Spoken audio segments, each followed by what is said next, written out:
کہتے ہیں حضور کھڑے ہو گئے تو کہنے لگے میں نے آپ کے برابر جانا ہے. بچے جو مرضی ضد کر لیتے ہیں نا. قد چھوٹا تھا, عمر 7.5 سال تھی. کہنے لگے نانا میں نے برابر جانا ہے. تو نبی پاک صلی اللہ علیہ وسلم نے ہاتھ پکڑ لیے, فرمایا چل پھر ہو جا برابر.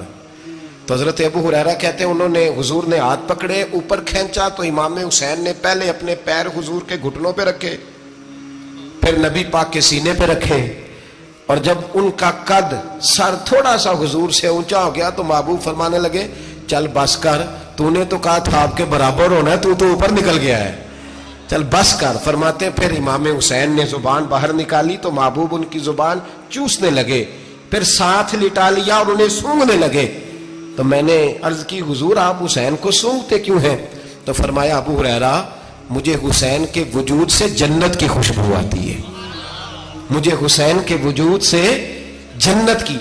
ایک دن حضور گزر رہے تھے, اصل اس طرح تھا کہ یہ نبی پاک کا حجرہ تھا.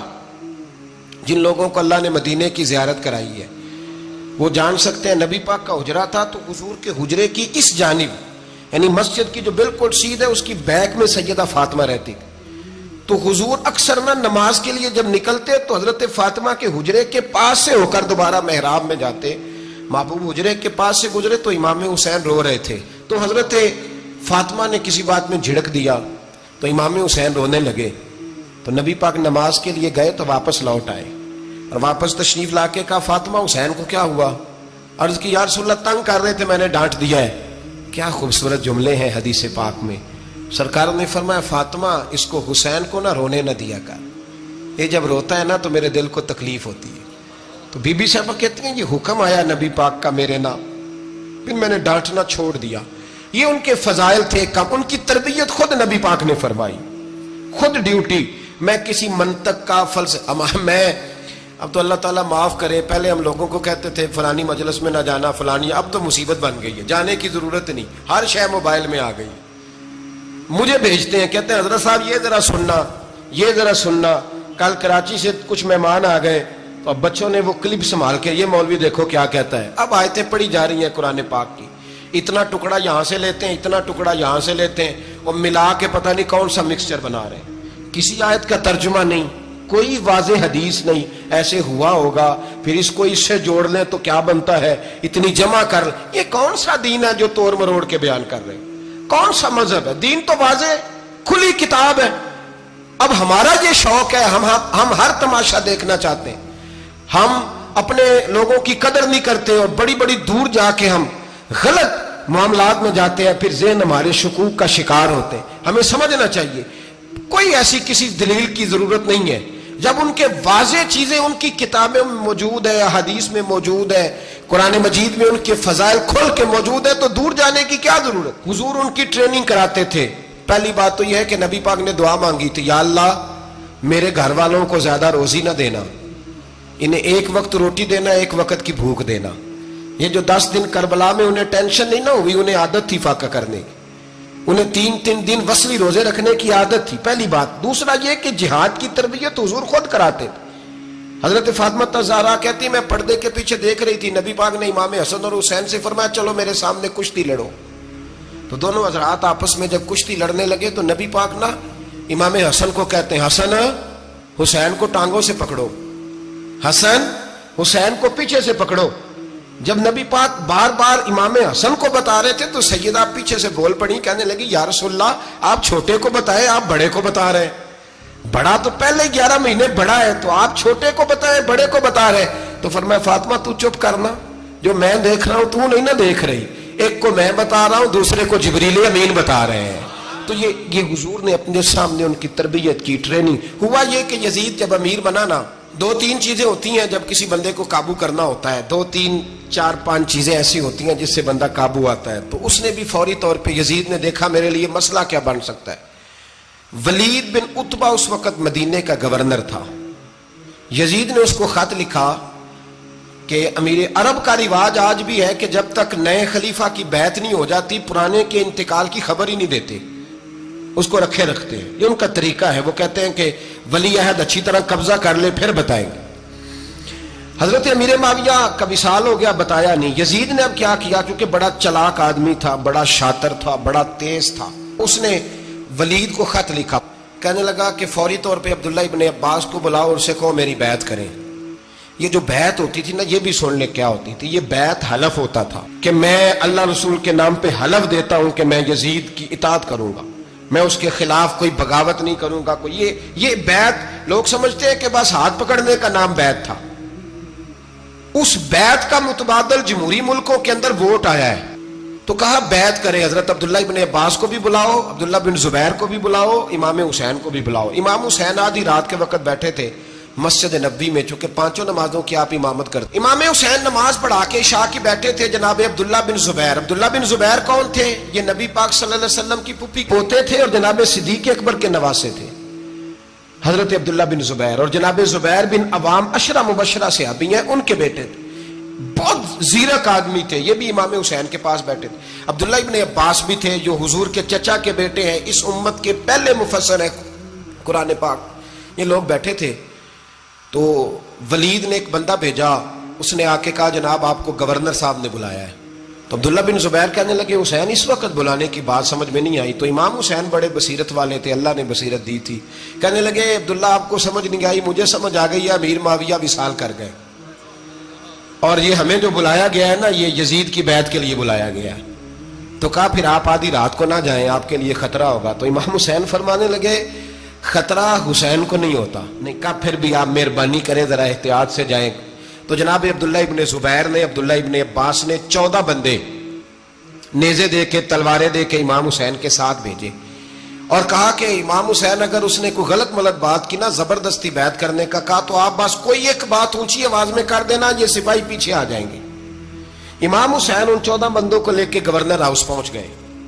جب آپ وہاں پہنچے اس نے بتایا، اس نے کہا جی حضرت امیر معاویہ انتقال کر گئے اور آپ نے یزید کی بیعت کرنی ہے. تو امام حسین فرمانے لگے میں چھپ کے بیعت نہیں کروں گا. مجمع لگاؤ، جمعے والے دن اعلان کرو. جو طریقہ ہے حضرت ابوبکر صدیق کا، جو طریقہ ہے حضرت عمر فاروق کا، جو انداز حضرت عثمان غنی کا ہے، جو مولا علی کا ہے، سر عام اعلان کرو. اگر ساری دنیا یزید کی بیعت کرے گی تو میں بھی تیار ہوں. تم مجھ سے بیعت لے کے پھر لوگوں کو بتانا چاہتے ہو کہ حسین بیعت ہو کر رہے ہیں تو تم کیوں نہیں کر رہے؟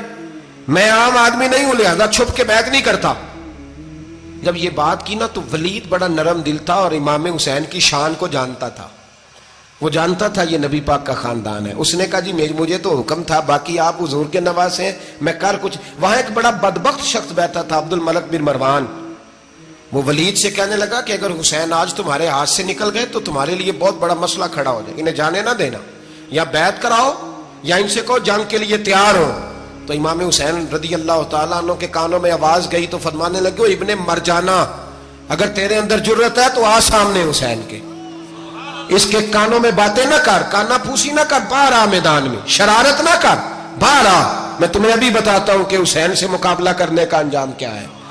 یہ کہہ کہ امام حسین باہر نکلے، اپنے بھائی محمد بن انفیہ کو بلایا، عبداللہ بن زبیر، عبداللہ ابن عباس، ڈھیر سارے لوگ اکٹھے ہو گئے. فرمایا یہ معاملہ ہے، اب کیا کرنا ہے؟ تو وہ کہنے لگے حضور وقت ابھی مناسب نہیں ہے، آپ اس طرح کریں یہاں رکے، ہم مکے سے، عراق سے، کوفے سے لوگوں کو بلاتے ہیں، یہاں ایک بڑی مجلس مشاورت قائم کرتے ہیں. امام حسین فرمانے لگے اگر تم مشاورت قائم کرو گے تو ولید اور عبد الملک بن مروان وہ تو جنگ کرنے کو تیار ہے. اور نبی پاک نے فرمایا ایک مینڈا ہوگا جس کی وجہ سے مدینے کی گلیوں میں لہو بہے گا. فرمانے لگے میں وہ بکرا، وہ مینڈا نہیں بننا چاہتا. کہا پھر آپ کیا کریں گے؟ تو امام حسین رو پڑے. فرمانے لگے میں مدینہ چھوڑ جاؤں گا لیکن مدینے کی حرمت پامال نہیں ہونے دوں گا. امام علی مقام آدھی رات کے وقت نکلے. سیدہ فاطمہ کا دروازہ ایک اس دن تھا جس دن حضرت مولا علی کوفے چلے گئے اور دوبارہ آج تالا لگا جب امام حسین نکلے. آپ جنت البقیع کے پیچھے کھڑے ہو کے حضور کا روضہ دیکھنے لگے. اس وقت گنبد تو نہیں ہوتا تھا، روضہ دیکھنے لگے. نانا تیرے کرم کے خزینے کی خیر ہو، میں جا رہا ہوں تیرے مدینے کی خیر ہو. سارا خاندان لے گئے، مکے تشریف لے گئے. حج کے ایام قریب آنے والے تھے. امام حسین نے وہاں لوگوں سے باتیں کی. جب امام حسین وہاں پہنچے تو کوفے سے خط آنے لگے. کوفہ حضرت علی کا دارالخلافہ تھا، وہاں آپ کے محبین، پیار کرنے والے ڈھیروں تھے. انہیں خط لکھے کہ حضور آپ چپ کر کے بیٹھے ہوئے ہیں اور ہمارے اوپر یزید مسلط ہو گیا ہے. آپ اگر میدان میں نہیں نکلیں گے، آپ نہیں آئیں گے تو ہم اللہ کی بارگاہ میں شکوہ کریں گے کہ کوئی ہماری کمان کرنے کو تیار ہی نہیں ہوا، اور وہ خط 1 2 3 نہیں آئے، وہ خط اتنے تھے کہ 3 بوریوں میں بھرے تھے امام حسین، 3 بوریوں میں۔ اب مجبوری ہو جاتی ہے، حق کے لیے کئی دفعہ بات کرنا مجبوری ہوتی ہے، اگر نہیں کرے گا تو پھر اس کو بھی قبر میں جواب دینا پڑے گا۔ امام علی مقام رضی اللہ تعالی عنہ نے مکے میں اب لوگوں کو جمع کیا مشورے کے لیے۔ ہر بندے نے کہا حضور وہ بلا تو رہے ہیں پر اپنے وعدوں کے پکے، کہا حضور وہ پکے نہیں، آپ نہ جائیں۔ ہر بندے نے کہا حالات ٹھیک نہیں، حالات گراؤنڈ ریالٹی صحیح نہیں، یہی مشورہ آج بھی ہر بندہ دیتا ہے، ابھی حالات نہیں۔ اتنے خراب حالات کبھی نہیں ہوئے تھے جتنے امام حسین کے دور میں تھے، لیکن فرمایا میں دین کے خلاف غلط حکمران کو مسلط ہونے کی اجازت، بول کے بتائیے، بول کے، غلط حکمران کو مسلط ہونے کی اجازت، مزاحمت کروں گا، مخالفت کروں گا۔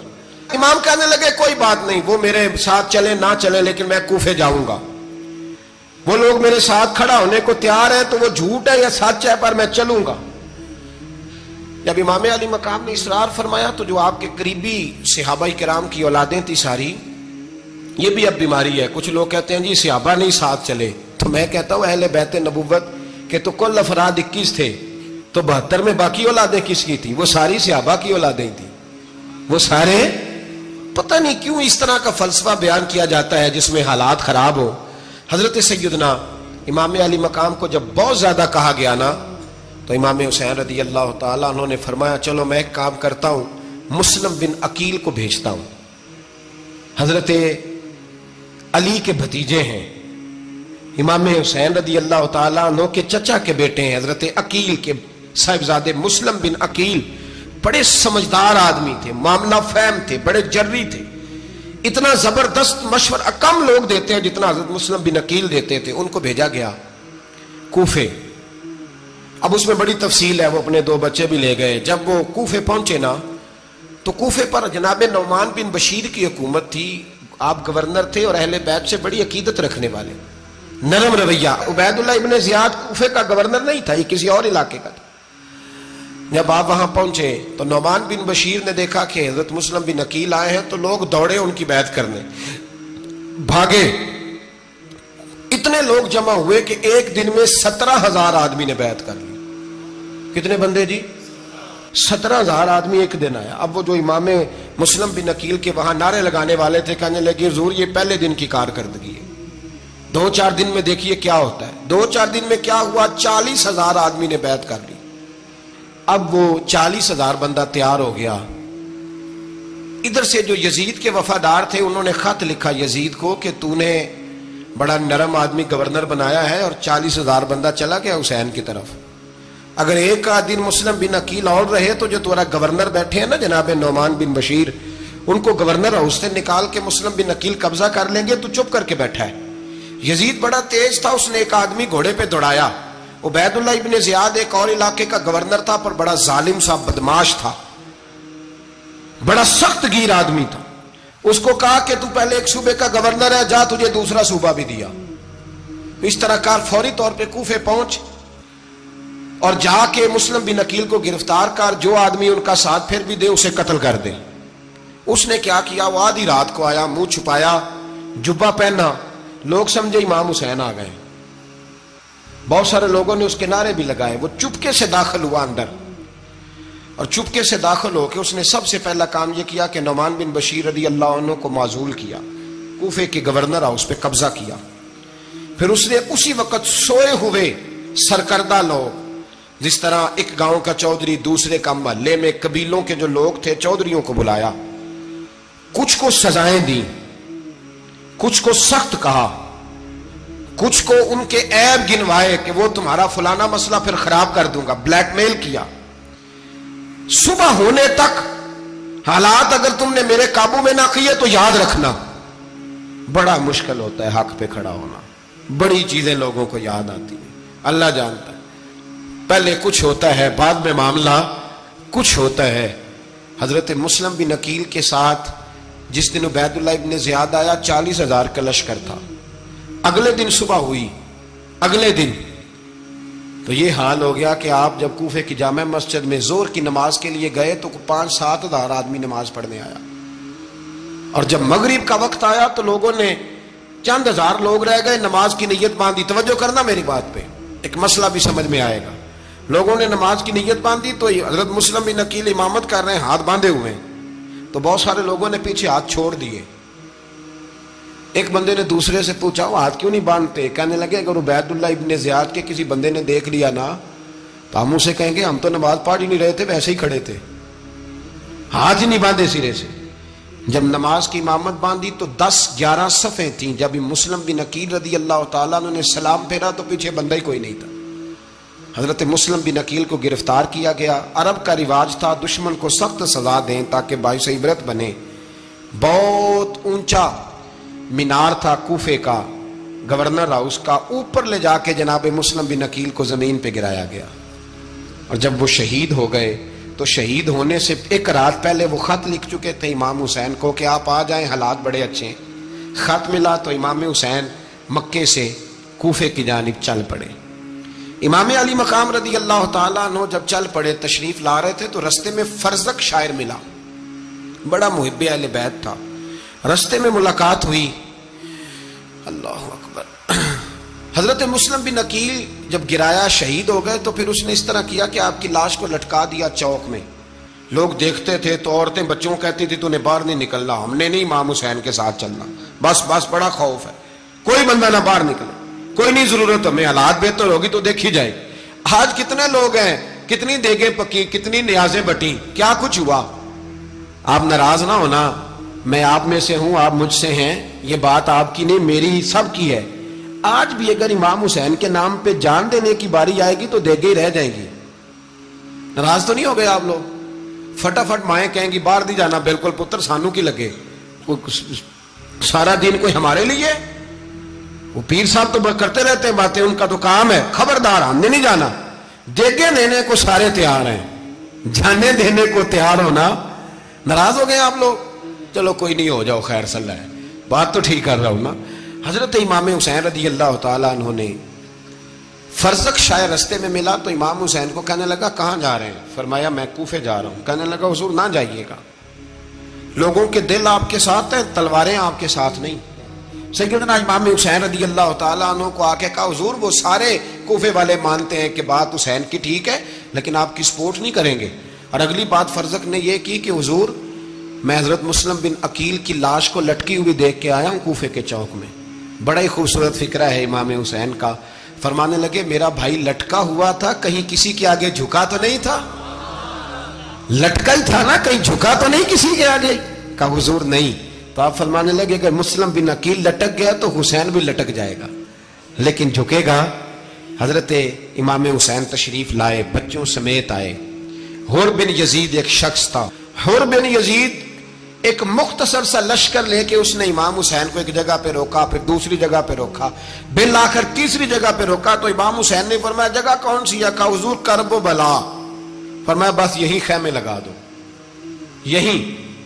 حضرت سیدہ زینب نے پوچھا امام حسین سے کہ سارے زمانے نے روکا ہے, ٹھیک ہے آپ حق پہ ہیں, یہ بھی سب نے کہا ہے آپ حق پہ ہیں, پر روکا بھی سب نے, آپ روکے کیوں نہیں؟ تو ابن کثیر اور ابن اسیر لکھتے ہیں کہ امام حسین رو پڑے. کہنے لگے بہن میں رک جاتا پر میں نے رات کو نانا مصطفیٰ کو خواب میں دیکھا ہے. تو حضور نے فرمایا حسین اگر آج یہ رواج پڑ گیا نا یزید جیسے لوگوں کا تو قیامت تک پڑا رہے گا. پھر لوگ کہیں گے کوئی نکلا نہیں تھا تو ہمیں بھی نکلنا. پھر لوگ ظالموں کے سامنے گردنیں جھکانے کے عادی ہو جائیں. میں کہتا رہتا ہوں, کہہ رہا ہوں, کربلا کی جنگ کفر اسلام کی جنگ نہیں, کفر اسلام کی جنگ نہیں کربلا کی.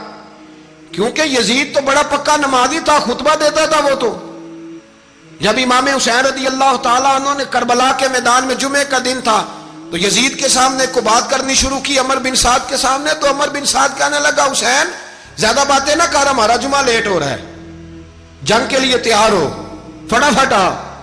اہل بیت نبوت کو قتل کریں گے اور قتل کے بعد پھر نماز پڑھیں گے اور پھر کہیں گے اللہم صلی علی محمد وعلی آل محمد, اسی نماز میں پھر درود بھی پڑھیں گے.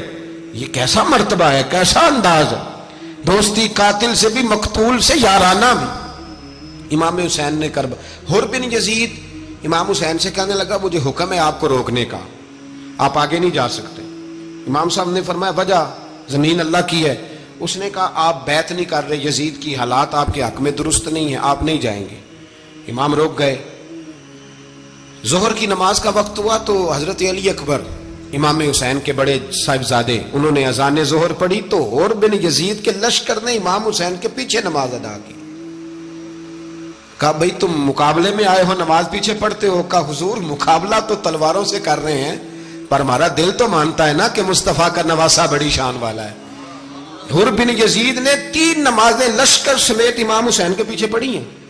3 نمازیں, ظہر اثر اور مغرب. پھر امام حسین کے سامنے شرائط پیش کی کہ آپ کو یہاں گھیر لیا گیا ہے, یہاں آپ بیعت کریں گے, یہاں آپ جنگ کریں گے, 2 ہی باتیں. امام حسین نے فرمایا نہیں بھائی بیعت تو میں نہیں کرتا, اس کے علاوہ تم جو کہتے ہو میں کرنے کو تیار ہوں. اس نے خط لکھا, عبید اللہ ابن زیاد کو ایک بندہ دوڑایا پیچھے کوفے, چند میل پہ کوفہ تھا. کہا وہ نہیں مان رہے, کیا کرنا ہے؟ تو حسین ابن علی ہے, میں زیادہ دیر انہیں روک بھی نہیں سکتا. انہوں نے پیغام دیا حر بن یزید کو کہ کرنا کچھ بھی نہیں, ان کا پانی بند کر دو, بلیک میل کرو, کھانا پانی نہیں ملے گا, چھوٹے چھوٹے بچے ہیں, خود ہی مان جائیں گے. حضرت امام علی مقام کے بارے میں حر کے پاس جب یہ پیغام آیا تو حر کہنے لگا میری طبیعت نہیں مانتی حسین پر پانی بند کرو, دل نہیں مانتا. جب یہ لفظ کہے نا دوبارہ تو پھر عبید اللہ ابن زیاد نے عمر بن سعد کو 10,000 آدمی دے کے بھیجا. کہا حر بن یزید لچک دکھا رہا ہے حسین کے حق میں. ایک رے کا علاقہ تھا, بڑی وہاں فصل ہوتی تھی, لوگ کوشش کرتے تھے وہاں کا گورنر بننے کی, کوشش کرتے تھے. تو عبید اللہ ابن زیاد کہنے لگا تمہیں رے کی گورنری ملے گی, سب سے سرسبز و شاداب علاقہ, تمہیں وہاں کا گورنر بنایا جائے گا اگر حسین کے خلاف لڑو گے. یہ اتنی زبردست ہوتی ہیں گورنریاں کہ گورنریوں کے لیے لوگ نسل رسول کے خلاف بھی نکل آتے ہیں. یہ اتنی تگڑی ہوتی ہیں, اتنی جلدی وفاداریاں بدلتی ہیں. وقت اتنا نہیں کہ میں مزید تفصیل میں جاؤں. امام حسین کو روک لیا گیا, عمر بن سعد نے روک لیا. 1 محرم کو امام آئے, 7 محرم تا روکا گیا, 7 محرم کو پانی بند کر دیا. جانور پانی پیتے تھے, گھوڑے پیتے تھے, کتے پیتے تھے, لیکن مصطفیٰ کے گھرانے کو پانی پینے کی اجازت. 3 دن تک پانی بند رہا. 9 محرم کو عمر بن سعد نے اور لوگ بلائے. شمر ایک بڑا سخت آدمی تھا, سنگ دل بدبخت, جس نے حضرت علی اصغر کے گلے پر تیر مارا تھا, وہ اور لشکر لے کے آیا. رات کو کہنے لگا امام حسین رضی اللہ تعالیٰ عنہ سے کہ بس بڑا ہو گیا, یہ 9-10 محرم کی درمیانی رات, یہاں آپ جنگ کریں گے یا آپ بیعت کریں گے, 2 ہی باتیں. امام حسین اندر گئے, سیدہ زینب سے مشورہ کیا, باہر آئے, فرمایا بات وہی ہے جو پہلے دن والی ہے. امام حسین رضی اللہ تعالیٰ عنہ نے فرمایا بھائی بیعت تو میں نہیں کرتا, باقی جو تمہارا پروگرام ہے. شمر اور ابن سعد کہنے لگے پھر جنگ کے لیے تیار ہو جائیں. کیا انداز ہے امام حسین کا, فرمانے لگے کل جنگ کروں گا, مجھے پتا تو ہے جنگ کا نتیجہ کیا نکلنا ہے, 1 رات مجھے دے دو تاکہ میں کھل کے اپنے رب کی عبادت تو کر لوں.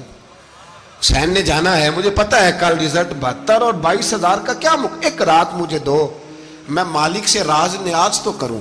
میں گویا اس سے پوچھوں تو صحیح کہ مالک میرے والد بھی شہید ہیں, بھائی بھی شہید ہیں, نانا کو بھی دکھوں میں دیکھا ہے, تو اب میری باری ہے تو مالک میں حاضر ہوں, مجھے موقع تو دو. اس لیے کہ میرے نانا نے بدر میں بھی ساری رات عبادت کی تھی, صبح مجھے موقع دو. اور دنیا کا اصول ہے جب کوئی موقع مانگتا ہے تو دیا جاتا ہے. یہ دونوں کہنے لگے کوئی موقع نہیں. حر بن یزید پیچھے سے بولا, کہنے لگا نہیں بدتمیزی نہ کرو, حسین کو موقع دو, تمہیں دینا پڑے گا. موقع دیا. حر بن یزید نے پھر منت کی, کہا حضور آپ مہربانی کرے مان جائیں. فرمایا ماننے والا کھاتا کوئی نہیں. یہ بڑا مشکل کام ہے بھائی, ضمیر کا سودا اب تو عام ہو گیا, بازار لگتے ہیں, ریٹ لگتے ہیں, اپنی اپنی چاہتوں پہ لوگوں نے اپنے اپنے انداز سجائے ہوئے ہیں. کوئی آدمی بس اچھے طریقے سے نام لے لے تو بس ہم اس کے پیچھے چل جاتے ہیں. اب تو عام ہو گیا یہ معاملہ. امام حسین نے فرمایا ہو ہی نہیں سکتا, ممکن ہی نہیں ہے. ساری رات عبادت میں گزری, ریاضت میں گزری. تہجد کا وقت ہوا تو گھر والوں کو بلایا, فرمایا دیکھنا تمہاری سی کی آواز نہ باہر آئے, خبردار سی کی آواز نہ آئے. اور امام زین العابدین سے فرمایا تو بیمار ہے, تو جہاد نہیں کرے گا, لیکن خیال رکھنا پیچھے. اور بڑی قیمتی بات بتا رہا ہوں, ہماری بیویاں کسی کے گھر میت ہو جائے تو 4 دن بخار نہیں اترتا. امام علی مقام نے سیدہ زینب سے فرمایا تو بڑی ہے، میری بہن ہے، پیچھے سارے بچے ہیں، جوان ہیں، ان کے حوصلے تیری ذمہ داری ہیں۔ صبح جنگ کا طبل بجنے لگا، فجر کی نماز پڑھی، سورج چڑھا، 10 محرم کا دن، جمعے کا وقت، جناب سیدنا امام حسین رضی اللہ تعالیٰ عنہ نے ریت پر سجدے کیے، لمبے سجدے، لمبی نماز، سورۃ الشمس کی آیات دوسری رکعت میں پڑھی تو سارا کربلا گونجنے لگا۔ کیا انداز تکلم تھا امام علی مقام کا۔ نماز مکمل ہوئی تو حور بن یزید، عمر بن سعد اور شیمر سے کہنے لگے واقعی حسین سے لڑو گے؟ پتہ نہیں کون ہے۔ قل لا اسألکم علیہ اجرا، تم نے نہیں پڑھا؟ الا المودۃ فی القربى، تمہاری آنکھیں بند ہیں۔ الحسن والحسین سید الشباب اہل جنہ، تمہیں نہیں پتا؟ کہنے لگا چپ کر، حکومت نظر آ رہی ہے۔ اور بن یزید کہنے لگا پھر میرا بھی فیصلہ سنو، مجھے حکومت نہیں چاہیے، مجھے جنت چاہیے۔ حکومت نہیں چاہیے۔ امام حسین کی پہلی فتح دیکھیں، اور بن یزید ایڑی لگا کے نا یزید کے لشکر سے نکل کے امام حسین کے لشکر میں شامل ہو گیا، اور پہلا شخص جس نے امام حسین کو روکا، امام حسین کے نام پر پہلا سر بھی اسی شخص نے کٹایا ہے۔ لیکن یزید کی قبر پہ لعنت بھی کوئی نہیں برساتا، اس کا محل تھا بہت بڑا، لیکن جب لوگ کربلا میں امام حسین کو سلام کرنے جاتے ہیں تو قدموں میں حور بن یزید کا مزار بھی بنا ہوا ہے، اس کو بھی سلامی دی جاتی ہے۔ اور اب ہم اکیلا حور بن یزید نہیں کہتے، ہم کہتے ہیں حور بن یزید رضی اللہ تعالی۔ اب ہم اتنی تعظیم کرتے ہیں اس حور کی۔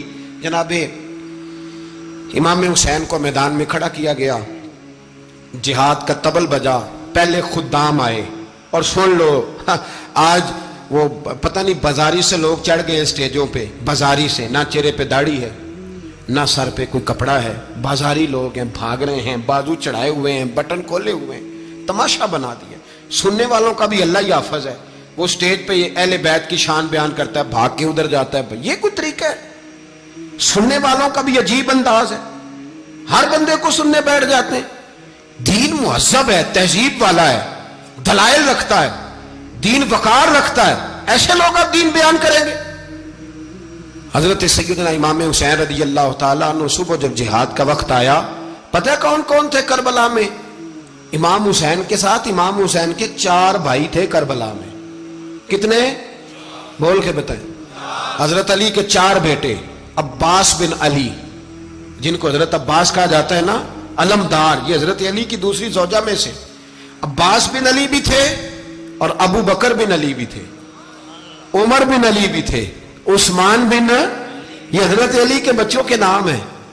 یہ آپ کے شہزادے امام حسین کے ساتھ شہید ہوئے، ان کا نام صرف اس لیے نہیں لیا جاتا کہ ان کا نام خلفائے ثلاثہ کے نام پہ، حضرت علی نے اپنے یاروں کے نام پہ رکھا ہے، تو تم نے کربلا کے میدان سے خارج کر دیا۔ یہ تینوں شہزادے حضرت جناب سیدنا امام حسین کے ساتھ تھے، یہ بھی شہید ہوئے۔ حضرت جناب زینب امام حسین کی سگی بہن ہے، ان کے 2 بچے تھے، اون و محمد۔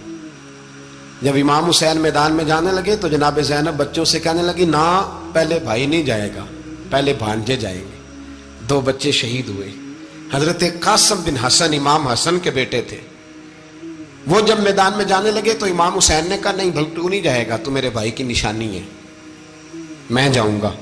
تو حضرت قاسم بن حسن نے ایک تعویذ کھول کے دیا کہ ابا جی میرے والد نے کہا تھا جب بڑی مشکل آ جائے تو تعویذ کھول کے دیکھنا، تو آج بڑی مشکل آئی ہے تو میں نے تعویذ کھولا ہے، تو یہ دیکھیں کیا لکھا ہے، یہ تو رکا ہے، تعویذ ہے ہی نہیں۔ جب کھول کے دیکھا تو اس پہ لکھا تھا قاسم اگر حسین پہ کوئی کڑا وقت آ جائے تو بیٹھ کے آگے آگے رہنا، اگر کڑا وقت میرے بھائی پہ کبھی آ جائے نا دیکھنا اس کے آگے آگے چلنا، اسے حسن کی کمی نہ محسوس ہو، پائیاں جیا ساک نہیں کوئی جے وچ خار نہ ہوئے۔ سیدنا امام حسین پہلی دفعہ کربلا میں اس وقت روئے جب یہ رکا، آپ نے دیکھا تو فرمایا ٹھیک ہے، اگر حسن کی یہ وصیت ہے تو میں نے زندگی میں اگر ان کی ہر بات مانی ہے اب بھی مانوں گا، تمہیں اجازت ہے۔ جناب قاسم بن حسن 16 سال کا جوان جب میدان میں نکلے تو ہائے ہائے پتہ نہیں کہاں سے آ گئی ہے۔ امام قاسم بن حسن جب میدان میں نکلے تو تبری سے لے کر علامہ ابو الاسناد صاحب سب کو پڑھ کے تو دیکھو، 3 دن کی پیاس ہے، شدید آزمائش ہے، دکھ ہیں، تکلیفیں ہیں، پھر بھی پہلی دفعہ جب میدان میں گئے ہیں واپس آئے ہیں 19 لوگوں کو قتل کر کے واپس آئے. سناؤ قصہ خیبر کو تمامی اپنے بچوں کو. علی کی داستان سن کے دلوں سے ڈر نکلتا ہے. علی کی داستان سن کے دلوں سے یہ جو بچے ڈر رہے ہیں نا، وہ چمگادڑ آ گئی، کاکروچ آ گیا، یہ خوف نکل جائے گا اگر حضرت قاسم بن حسن کی بات سنے.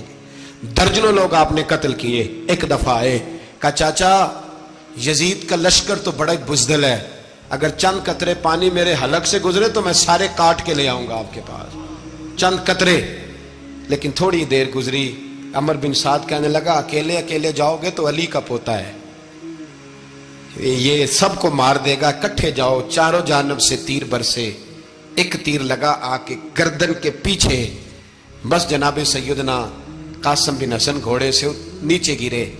تو جناب زینب حوصلہ کر کے آنسو سمیٹ کے کہنے لگی میں دیکھ رہی ہوں پردے کے پیچھے سے حسین میرے بھائی کا بیٹا گر گیا ہے، جا اسے اٹھا کے لا. حضرت امام حسین ان کو اٹھا کے لائے. تو امام حسین نے سینے سے لگایا ہوا تھا تو ان کے پیر، ان کا قد لگتا تھا امام حسین سے زیادہ ہے. اٹھا کے لایا، لٹا دیا گیا. امام حسین کے اپنے بڑے بیٹے میدان میں نکلنے کو، علی اکبر نام ہے. جب جن لوگوں نے حضور کو نہیں دیکھا تھا وہ جب کہتے نا ہم نے نبی پاک کا دیدار نہیں کیا تو بتاؤ کس طرح کے تھے، تو بتایا جاتا تھا کہ جناب علی اکبر کا دیدار کرو، ہم شبیہ مصطفیٰ. اور جب وہ گلیوں میں نکلتے تھے تو عورتیں چھتوں پہ چڑھ جاتی. جناب علی اکبر رضی اللہ تعالیٰ عنہ تلوار لے کے میدان میں نکلے، جوان بیٹے دینے بڑے مشکل. او یارو رٹا کیا ہے یہ تو بتاؤ، کہ ظالم آدمی حکمران ہے یار، یہ رٹا ہے، ایک ظالم کا رستہ روکنا ہے. اس رٹے کے لیے ہم شبیہ مصطفیٰ جناب سیدنا امام علی اکبر میدان میں نکلے، بڑے لوگ مارے، بڑے. پھر ایک تیر ان کے بھی گلے میں لگا، اور جب وہ گرے نا زمین پہ تو حضرت امام حسین دوڑ کے آئے، دوڑ کے، اور جب تشریف لائے تو ان کے گلے سے تیر کھینچا تو ایک جملہ لکھا ہے صاحب تبری نے، اس نے حد کر دی. کہنے لگے تیر کھینچا تو امام حسین کی آنکھوں میں آنسو آئے. کہنے لگے کاش جناب ابراہیم آج میرے سامنے ہوتے تو میں انہیں کہتا کہ آپ نے تو بیٹا ذبح کرتے وقت آنکھوں پہ پٹی باندھی تھی، دیکھو میں کھلی آنکھوں سے بچے ذبح کر رہا، کھلی آنکھوں. کاش جناب ابراہیم خلیل ہوتے تو انہیں کہتا. جناب علی اکبر بھی شہید ہوئے. حضرت علی اصغر کو تو اچانک اٹھایا تھا امام حسین، باہر نکلے تو گردن پہ تیر لگا تو 6 مہینے کا بچہ وہ بھی شہید ہوا. خون اچھالا آسمان کی طرف تو کہا مولا دیکھ لے، میں نے 6 مہینے والا بھی نہیں بچایا، وہ بھی دے دیا ہے. پھر حضرت عباس کو بیٹیوں نے کہا کہ اب نہ، کچھ کہتے ہیں پہلے شہید ہوئے، کچھ نے لکھا بعد میں، کہ اب ہم سے پانی کے بغیر نہیں رہا جاتا. تو جناب عباس پانی کا مشکیزہ لے کے نکلے باہر، ایک ہاتھ کٹا، دوسرے پہ مشکیزہ وہ بھی کٹا، پھر پانی تو بھر لیا تھا لا نہ سکے، پھر گردن کٹی تو شہید ہوئے. بچوں کی بھی شہادت ہوئی. پر جب ان کا لاشا اٹھایا تو امام حسین کہنے لگے مولا اب نہ حسین کی کمر کمزور ہو گئی ہے، اب کمزور ہو، اور بھائی ایک میت ہو جائے تو 4-5 دن تو پوری آنکھیں نہیں کھلتی، کیسا جری خاندان ہے. تھوڑی دیر گزری تو امام علی مقام نے پٹکا باندھا، سر پہ دستار باندھی، مولا علی کی تلوار پکڑی، نبی پاک کا امامہ باندھا اور گھوڑے پہ سوار ہوئے. تو کہنے لگے زینب گھر تیرے حوالے اور میں اللہ کے حوالے، گھر تیرے حوالے اور میں. اور پھر امام حسین نکلے، امام علی مقام نکلے. راوی کہتے ہیں کہ یہ جلوہ پہلے بھی بڑے سونے تھے پر آج جو رنگ دیکھا وہ کبھی نہیں دیکھا. کیا انداز تھا، جدھر جاتے نعرہ لگاتے تو حد ہو جاتے. اتنے لوگ امام حسین نے کاٹے، اتنے کاٹے، پھر واپس پلٹ کے آئے اور کہنے لگے زینب ذرا پردے کے پیچھے سے دیکھ تو صحیح میری بہن، ان بزدلوں کو جرت ہی نہیں ہو رہی حسین کے مقابلے میں آنے. ایک دوسرے کو دھکا دیتے، تو جا تو جا. پھر اکٹھے وار ہوئے. یہ کون ہے کٹا ہوا، لباس ہے پھٹا ہوا، یہ بال یقین حسین ہے، نبی کا نور عین ہے. پھر چاروں جانب سے تیر برسے. تو امام علی مقام چونکہ نماز کا وقت ہو گیا تھا، اترے گھوڑے سے، خون بہ رہا تھا، گرم ترین ریت سے تیمم کیا، سر سجدے میں رکھا، اور جب شمر آپ کی گردن کاٹنے لگا تو کہنے لگے ٹھہر جا ذرا رب سے ایک بات کر لینے دے. اور پھر بولے امام حسین, کہنے لگے مالک تو اب بتا کہ حسین سے راضی ہے کہ ناراض ہے, تو بتا. تو پھر ایک آواز آئی, یا ایتھا النفس مطمئنہ ارجعی الی ربک راضیۃ مردیہ. فرمایا نفس مطمئنہ واپس آ جا, تو اللہ سے راضی ہے, اللہ تجھ سے راضی. امام حسین وہاں شہید ہو گئے. اب یہ قافلہ امام حسین کا سر کاٹ, ذرا دیکھنا غور کرنا, سر کاٹ کے نیزے پہ رکھا ہے, جسم کربلا میں پڑا ہے. عورتوں کو گھوڑوں پہ بٹھا کے لے جایا گیا یزید کے دربار میں. یزید, پہلے عبید اللہ ابن زیاد نے بدتمیزی کی, پھر یزید نے کی. سعودی عرب کا ایک مولوی بول رہا تھا, سعودی عرب کا, ان سے بھی بڑا عشق ہے, جس نے تقریر سننی ہو میرے پاس ہے. ہمیں لوگ مشورے دیتے ہیں کہ جو یزید کو اچھا کہے اور حسین کو باغی کہے اس کو ہم امام مان لیں. اس بے شرم بے حیا کو جو نبی پاک کے گھرانے کے بارے میں بکے اسے امام. سعودی عرب میں مسجد نبی میں درس دینے والا جس نے تقریر سننی ہو میرے پاس ہے. وہ کہتا ہے یزید تو بڑا اچھا آدمی تھا, اس نے تو بڑی خدمت کی. تو میں نے اسے کہا رشتہ داری کر لیا یزید کے ساتھ, قریب ہو جا. شرم نہیں آتی؟ آج بھی نبی پاک کا دل دکھاتے ہو, حیا نہیں آتی, خیال نہیں آتا. اور لوگ گھر میں بیٹھ کے باتیں کرتے ہیں, کہتے ہیں جی جو بیت اللہ میں ہو وہ بھی برا ہو سکتا ہے. بیت اللہ میں تو 360 بت بھی تھے, وہ اچھے تھے. مدینے میں تو 360 منافق بھی رہے, پوری سورہ منافقون نازل ہوئی, وہ اچھے تھے. عجیب تماشا بنا دیا لوگوں نے مذہب کا. وہ آج بک رہا ہے, آج میرے پاس ویڈیو آئی ہے, کہتا ہے یزید نے تو بڑی خدمت, تو عبید اللہ ابن زیاد نے قتل کیا. بے شرمو, اگر عبید اللہ ابن زیاد نے بھی قتل کیا تھا تو حکومت کس کی تھی؟ بولے, بول کے بتائیں. تو پھر یزید نے عبید اللہ ابن زیاد کو سزا کیوں نہیں دی, بلکہ ایک جگہ 2 گورنریاں دی اس کو, یہ حال کیا.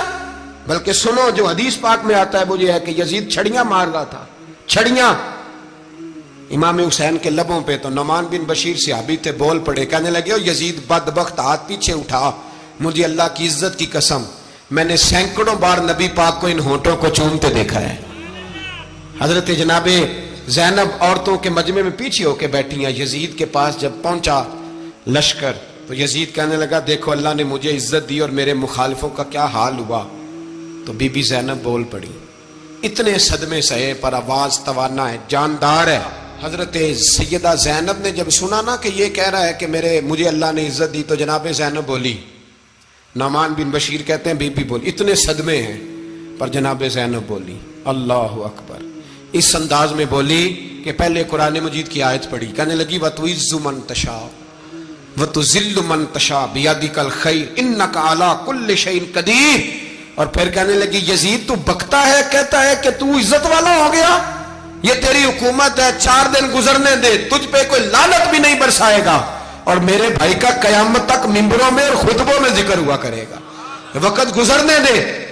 جب جناب بی بی زینب بول رہی تھی تو حضور کے نابینا صحابی پاس بیٹھے تھے. جناب نعمان بن بشیر کا ہاتھ ہلایا, ہلا کے کہنے لگے کیا علی آ گئے؟ تو علی کی آواز لگتی ہے, جبریل امی بول رہے ہوں جیسے, حکمت کے گوہر رول رہے ہوں جیسے.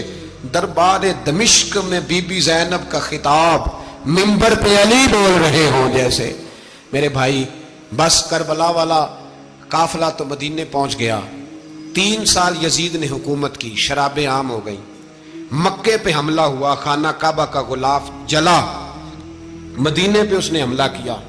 3 دن مسجد نبوی میں اس نے گھوڑے باندھے, مسجد نبوی میں صحابہ کو نکال کے اپنا اس نے امام مقرر کیا, لیکن پھر امت نے اسے قبول نہ کیا. پھر وہ رسوا ہوا اور آج تک وہ رسوا ہے. لیکن امام حسین کا نام کل بھی زندہ تھا اور آج بھی